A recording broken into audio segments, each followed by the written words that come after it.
Hi friends, అందరికీ నమస్కారం friends.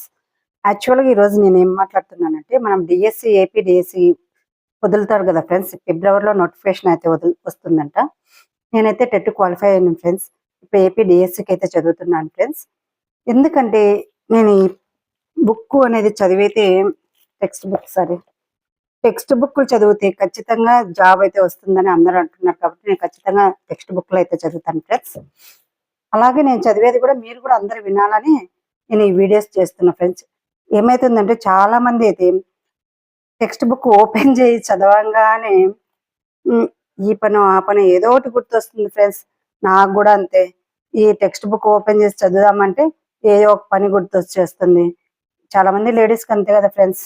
ఇంట్లో ఉండే ఆడవాళ్ళకైతే మరీ ఎక్కువ. అదే జాబ్కు పోయే మగవాళ్ళకు కూడా అంతేను. అట్లాగనే లేడీస్ కూడా జాబ్కి పోయే వాళ్ళకు కూడా అట్లనే ఉంటుంది. ఏదో ఒకటి కనపడుతుంది. టెక్స్ట్ బుక్ చదవాలంటే టైం ఉండదు. చదివినా కొంచెం టైం చదువుతాం, మర్చిపోతూ ఉంటాము. కాబట్టి ఫ్రెండ్స్ అందుకనేసి నేనేం నాకు ఒక ఐడియా తట్టింది ఫ్రెండ్స్. యాక్చువల్గా నేను చదివేదాన్ని రికార్డ్ చేసేసి అందరికి షేర్ చేసి అందరికీ వస్తుంది కదా జాబ్. మన అందరిలో ఎవరో ఒకరు కొట్టినా చాలా అనిపిస్తుంది ఫ్రెండ్స్. నేను కొట్టాలని నాకు ఆశగానే ఉంది ఫ్రెండ్స్. అలాగే నాతో పాటుకి ఎవరో ఒకరికి జాబ్ వస్తే హ్యాపీనే కదా. ఒకవేళ నా వల్ల ఉపయోగపడితే మంచిదే కదా అని ఇట్లా వీడియోలు చేస్తున్నాను ఫ్రెండ్స్. ఈరోజైతే నేను 8th క్లాస్ టెక్స్ట్ బుక్లోంచి చదువుతాను ఫ్రెండ్స్. యాక్చువల్గా నేను ఏం చెప్పను, ఎక్స్ప్లెయిన్ అయితే ఏం చేయను. టెక్స్ట్ బుక్ని ఎలా ఉండేది అలాగే చదువుతాను ఫ్రెండ్స్. టెక్స్ట్ బుక్లో లెసన్స్ ఏ లెసన్ గురించి ఎలా ఉంటుందో అలా మొత్తం చదివి అప్లోడ్ చేస్తాను ఫ్రెండ్స్ వీడియో అయితే మాత్రం. ఎందుకంటే ఒక లెసన్ నేను చదివేసేసి మీకు ఎక్స్ప్లెయిన్ చేసినాను అనుకోండి, అవి ఒక్కొక్కసారి మధ్య మధ్యలో కరెక్ట్గా కొన్ని వచ్చేస్తున్నాయి, కొన్ని చెప్పలేకపోతున్నాం. అవి మిస్ అయిపోతున్నాయి. చాలా మంది సార్లు కూడా ఇదే చేస్తున్నారు ఫ్రెండ్స్. నేను కూడా కోచింగ్కి వెళ్ళాను, అక్కడ ఎలాగే చాలా మంది సార్లు అయితే కూడా ఒక లెసన్ చెప్తున్నారు, అందులో మొత్తం ఎక్స్ప్లెయిన్ చేయలేకపోతున్నారు ఫ్రెండ్స్. కొంచెం చెప్తున్నారు, కొంచెం మిస్ అవుతుంది కదా, కామన్ కదా, మన మనుషులమే కాబట్టి అంత క్లారిటీగా రావాలని ఏమి ఉండదు కదా. కొంచెం వస్తుంది, కొంచెం మిస్ అయిపోతుంది. కాబట్టి టెక్స్ట్ బుక్ చదివినాం అనుకోండి, మనము ఒక లెసన్లో మొత్తం చదివేసినాం అనుకోండి, లెసన్ మొత్తం బాగా అబ్జర్వ్ చేయొచ్చు. వాళ్ళు ఎలా క్వశ్చన్ ఇచ్చినా కూడా మనం ఆన్సర్ చేయొచ్చు ఫ్రెండ్స్. ఎందుకంటే నేను టెట్ రాశాను, అందులో నేను క్వాలిఫై అయ్యాను కాబట్టి ఓన్లీ నేను టెక్స్ట్ బుక్లు చదివి నేను క్వాలిఫై అయ్యాను టెట్. సో డిఎస్సి కూడా క్వాలిఫై అవుతానని ఆశగా చదువుతున్నాను ఫ్రెండ్స్. అలాగే మీరు కూడా క్వాలిఫై కావాలని కోరుకుంటున్నాను ఫ్రెండ్స్. సో నేను ఏ టెక్స్ట్ బుక్లు చదివినా కూడా మీకు ఎక్స్ప్లెయిన్ అయితే చదివేది వినిపిస్తూ ఉంటాను అనమాట. ఓకేనా friends? Thank you friends. Friends యాక్చువల్గా ఇప్పుడైతే నేను 8th క్లాస్ టెక్స్ట్ బుక్ చదువుతున్నాను. మనకు 8th క్లాస్ టెక్స్ట్ బుక్లలో వచ్చేసి 4 ఉన్నాయన్నమాట. Book 1, book 2, book 3, book 4. దాంట్లో వచ్చేసి ఇప్పుడు మనం సామాజిక రాజకీయ జీవితం గురించి ఇప్పుడు నేను చదువుతున్నాను. ఆ బుక్లోది చదువుతున్నాను ఫ్రెండ్స్. 8th క్లాస్ బుక్లో social studies. Hello friends, 8th క్లాస్లో అయితే ఇవి ఉన్నాయి ఫ్రెండ్స్. చాప్టర్స్ సెమిస్టర్ 1లో, ఇది సెమిస్టర్ 2 అనమాట.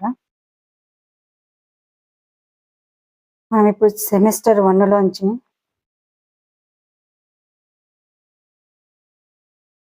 చదువుతున్నాం ఫ్రెండ్స్. అధ్యాయం 4 చట్టాలను అర్థం చేసుకుందాం అనే చాప్టర్ని చదువుతాం ఫ్రెండ్స్. యూనిట్ 3 న్యాయ వ్యవస్థ గురించి చదువుతాం. హలో ఫ్రెండ్స్, ఇప్పుడు మనం అధ్యాయం 5 న్యాయ వ్యవస్థ గురించి చదువుతున్నాం ఫ్రెండ్స్. ఇందులో మొత్తం చదివి వినిపిస్తాను మీకు. పార్ట్ 1, పార్ట్ 2, పార్ట్ 3 కింద నేను చదివి వినిపిస్తాను ఫ్రెండ్స్. లెసన్ మొత్తం ఒకే వీడియోలో అప్లోడ్ చేయడం కష్టం ఫ్రెండ్స్. మీరు పార్ట్ 1, పార్ట్ 2, పార్ట్ 3 కింద చూసుకోండి. అంటే లెసన్స్ పెద్ద పెద్దగా ఉన్నాయి కదా ఫ్రెండ్స్, చదువుతుంటే చాలా పెద్దగా ఉన్నాయి.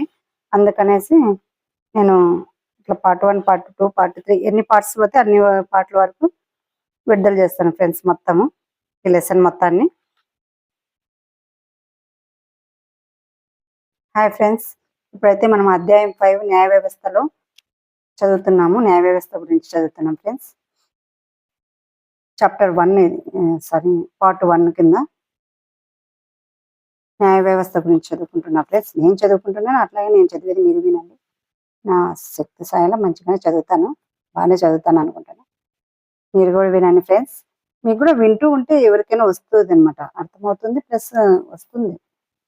నేను కూడా చదువుతాను ఫ్రెండ్స్. నేను కూడా చదువుకుంటున్నాను. చదివి అట్లా వీడియో పెట్టేస్తే మీకు కూడా వస్తది కదా అనేసి పెట్టేస్తున్నా ఫ్రెండ్స్. న్యాయ వ్యవస్థ గురించి ఇప్పుడు మనం చదువుకుంటాం ఫ్రెండ్స్. అధ్యాయం 5. వార్తాపత్రికను ఒకసారి పరిశీలిస్తే దేశంలో న్యాయస్థానాలు చేసే పని గురించి ఒక అవగాహన ఏర్పడుతుంది. ఈ న్యాయస్థానాల అవసరం ఏమిటో ఆలోచించగలవా? 2వ అధ్యాయంలో చదివిన దానిని బట్టి భారతదేశంలో సమన్యాయ పాలన అమలులో ఉన్నది. దీని అర్థం చట్టం వ్యక్తులందరికీ సమానంగా వర్తిస్తుంది. చట్టాన్ని ఉల్లంఘించినప్పుడు కొన్ని నిర్దేశించిన పద్ధతులను అనుసరించడం అవసరం. సమన్యాయ పాలన అమలుకు మనకు న్యాయ వ్యవస్థ ఉన్నది. చట్టాన్ని ఉల్లంఘించినప్పుడు ఒక పౌరుడు న్యాయం కోసం న్యాయస్థానాన్ని ఆశ్రయించవచ్చు. ప్రభుత్వ అంగాలలో ఒకటిగా న్యాయ వ్యవస్థ భారత ప్రజాస్వామ్య నిర్వహణలో ఒక కీలక పాత్ర పోషిస్తుంది. ఇది స్వతంత్ర వ్యవస్థ కావడం వల్ల తన పాత్రను సమర్థవంతంగా నిర్వహించగలుగుతుంది. స్వతంత్ర న్యాయ వ్యవస్థ అంటే అర్థం ఏమిటి? మీ ప్రాంతంలో ఉన్న న్యాయస్థానానికి ఢిల్లీలో సుప్రీంకోర్టుకు ఏమైనా సంబంధం ఉందా? ఈ అధ్యాయంలో ఈ ప్రశ్నలకు సమాధానాలు తెలుసుకుంటారు. సుప్రీంకోర్టు న్యాయస్థానం.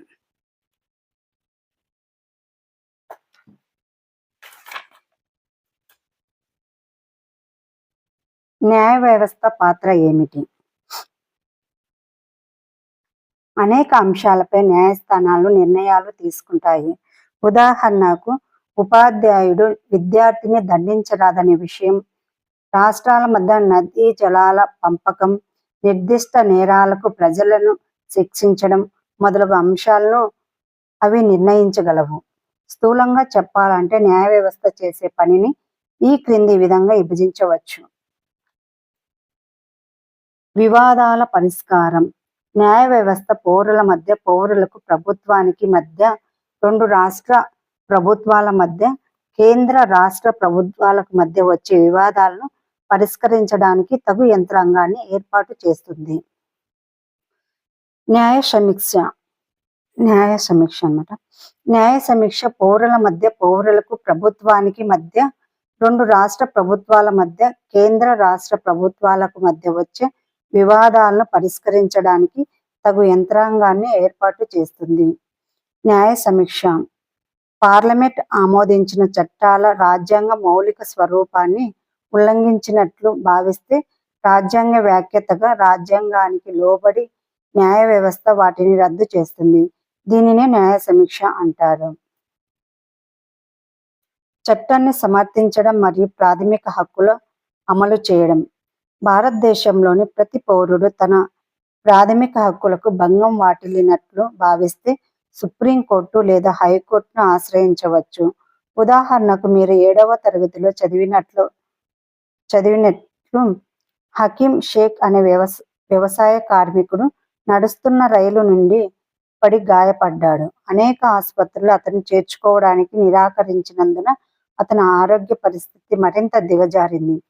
అతని కేసును విచారించిన సుప్రీంకోర్టు ఆర్టికల్ 21 ప్రకారం ప్రతి పౌరునికి జీవించే ప్రాథమిక హక్కులోని ఆరోగ్య హక్కు కూడా ఇమిడి ఉందని తీర్పు చెప్పింది.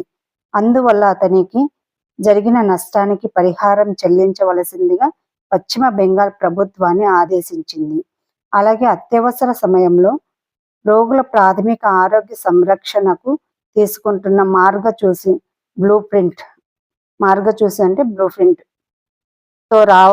మార్గచూసితో రావాలని ఆదేశించింది.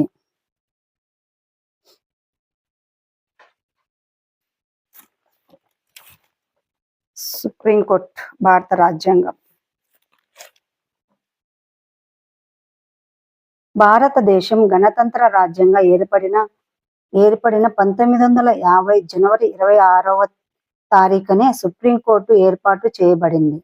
అంతకు మునుపు తన స్థానంలో ఉన్న ఫెడరల్ కోర్ట్ ఆఫ్ ఇండియా 1937 నుంచి 1949 విధులు నిర్వహించిన పార్లమెంట్ హౌస్లోని ఛాంబర్ ఆఫ్ ప్రిన్సెస్ నందే తన పనిని కూడా ప్రారంభించింది. న్యూఢిల్లీలో గల ముద్ర రోడ్లో ఉన్న ప్రస్తుత భవనానికి 1958లో మారింది. భారత రాజ్యాంగ చట్టం ప్రకారం సుప్రీంకోర్టు 28 జనవరి 1950 ఏర్పాటైంది. అప్పటి ఫెడరల్ కోర్టు చివరి న్యాయమూర్తి అయిన జస్టిస్ హరిలాల్ జే కానియా సుప్రీంకోర్టు తొలి ప్రధాన న్యాయమూర్తిగా వ్యవహరించారు.